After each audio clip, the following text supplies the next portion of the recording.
Hai anak-anak hebat dan cerdas, jumpa lagi dengan Ibu di tema 1, muatan pelajaran Bahasa Indonesia untuk kelas 4 SD. Anak-anak hebat dan cerdas, kali ini kita akan belajar gagasan pokok dan gagasan pendukung suatu teks.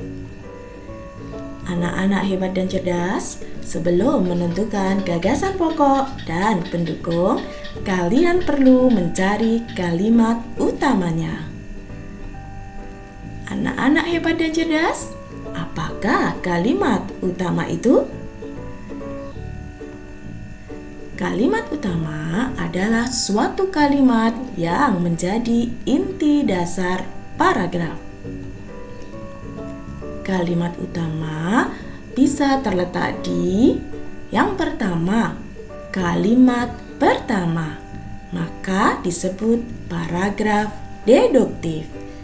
Yang kedua, kalimat terakhir, maka disebut paragraf induktif. Yang ketiga, kalimat pertama dan terakhir, maka disebut paragraf campuran. Lalu, bagaimana cara menentukan kalimat utamanya?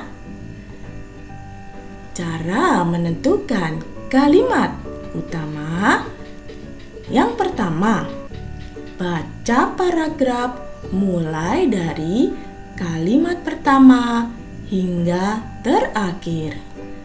Yang kedua, jika kalimat terakhir ada kata penghubung, jadi maka dengan demikian, oleh karena itu, oleh sebab itu, maka kalimat utama ada di kalimat terakhir.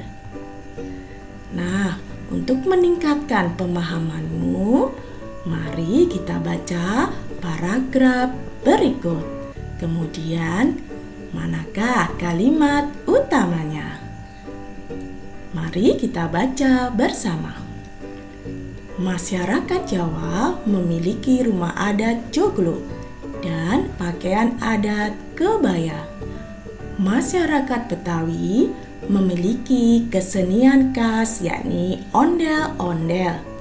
Masyarakat Sunda memiliki alat musik tradisional yakni angklung.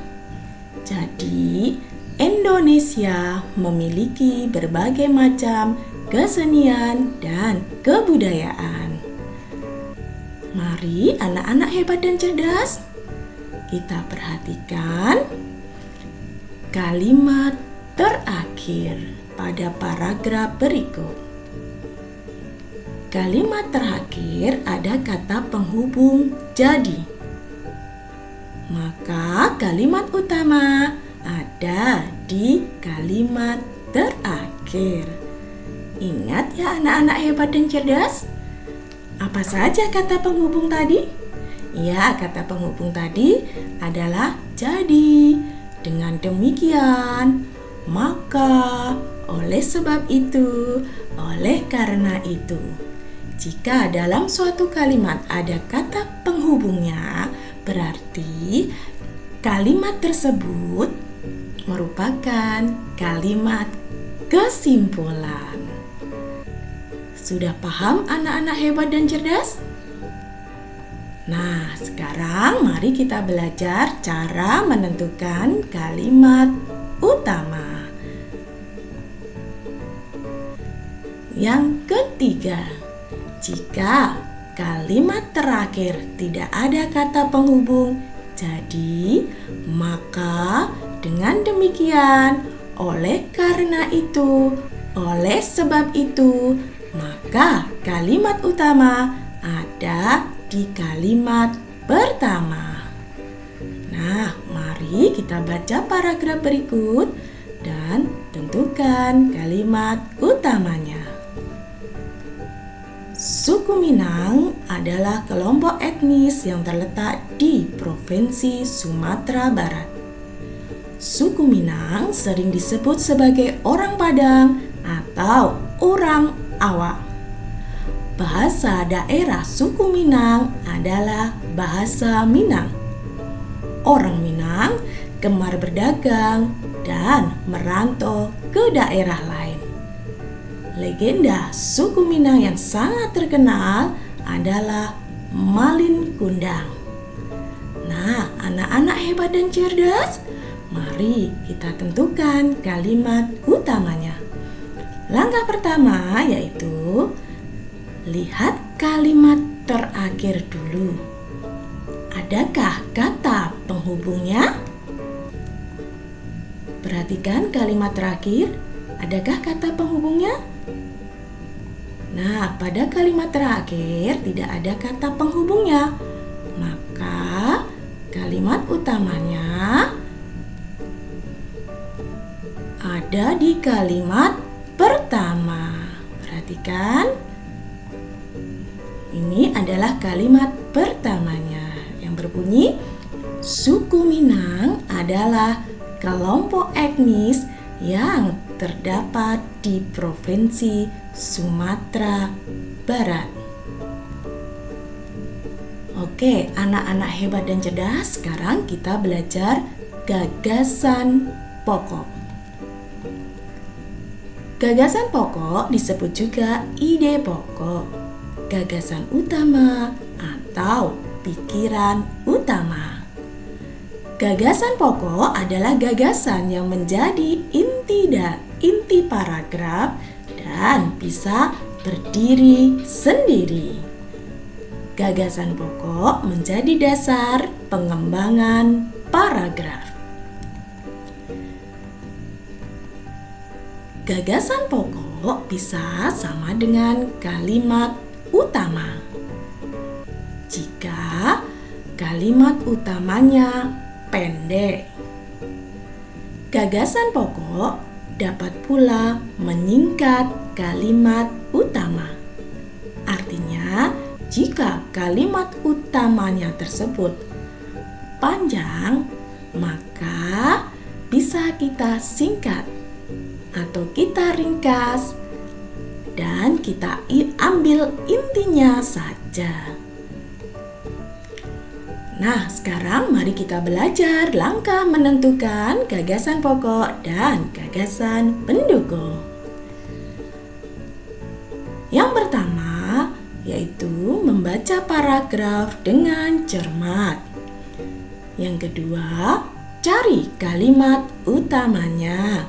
Yang ketiga, cermati kalimat utamanya. Jika dapat diringkas, maka ringkas kalimat utama tersebut. Anak-anak hebat dan cerdas, mari kita perhatikan paragraf berikut. Kemudian kamu tentukan manakah gagasan pokoknya. Berdasarkan paragraf ini, tadi kita sudah menentukan kalimat utamanya, yaitu suku Minang adalah kelompok etnis yang terdapat di Provinsi Sumatera Barat. Berdasarkan kalimat utama ini, kita dapat menentukan gagasan pokoknya. Perhatikan kalimat utama ini. Kalimat utama ini panjang. Maka kita bisa mengambil intinya saja dengan cara menyingkat atau meringkas kalimat utama ini. Maka gagasan pokok paragraf tersebut setelah diringkas menjadi suku Minang terdapat di Provinsi Sumatera Barat. Sudah paham anak-anak hebat dan cerdas? Mari kita lanjutkan dengan belajar gagasan pendukung. Gagasan pendukung adalah tambahan informasi yang menjelaskan gagasan pokok. Gagasan pendukung terletak pada kalimat-kalimat penjelas yang menjelaskan gagasan pokok atau menjelaskan kalimat utama, yakni terletak pada kalimat-kalimat setelah kalimat utama. Anak-anak hebat dan cerdas, mari kita perhatikan paragraf berikut. Tadi kita sudah menentukan kalimat utama pada paragraf berikut, yaitu Suku Minang adalah kelompok etnis yang terdapat di Provinsi Sumatera Barat. Kemudian, gagasan pokoknya adalah suku Minang terdapat di Provinsi Sumatera Barat. Nah, sekarang kita akan mencari gagasan pendukungnya. Gagasan pendukung terletak pada kalimat-kalimat penjelas. Kalimat-kalimat penjelas terletak setelah kalimat utama. Perhatikan, setelah kalimat utama yaitu disebut kalimat penjelas. Nah, kalimat utama sudah ditentukan dan ini adalah kalimat penjelasnya. Coba perhatikan, kalimat penjelas paragraf tersebut adalah yang pertama, suku Minang sering disebut sebagai orang Padang atau orang Awak. Yang kedua, bahasa daerah suku Minang adalah bahasa Minang. Yang ketiga, orang Minang gemar berdagang dan merantau ke daerah lain. Yang keempat, legenda suku Minang yang sangat terkenal adalah Malin Kundang. Nah, anak-anak hebat dan cerdas, dari kalimat penjelas ini kita bisa menentukan gagasan pendukungnya. Perhatikan kalimat penjelas pada kalimat pertama, kedua, ketiga, dan keempat. Nah, kalimat penjelas ini masih berupa kalimat yang panjang. Dan untuk menentukan gagasan pendukungnya, kita bisa menyingkat atau meringkas, mengambil intinya saja. Maka, gagasan pendukung paragraf tadi adalah, berdasarkan kalimat pertama, suku Minang sering disebut orang Padang atau orang Uak. Kita bisa menyingkatnya menjadi sebutan suku Minang. Dari kalimat penjelas kedua, bahasa daerah suku Minang adalah bahasa Minang. Kita bisa menyingkatnya menjadi bahasa daerah suku Minang. Kalimat penjelas ketiga, orang Minang gemar berdagang dan merantau ke daerah lain. Kita bisa menyingkatnya menjadi kegemaran suku Minang. Kalimat penjelas keempat, legenda suku Minang yang sangat terkenal adalah Malin Kundang. Kita bisa menyingkatnya menjadi legenda suku Minang. Sudah paham anak-anak hebat dan cerdas? Kalian harus banyak berlatih supaya lebih pintar. Demikian pembelajaran kita kali ini. Terima kasih atas perhatiannya. Salam sehat dan tetap semangat.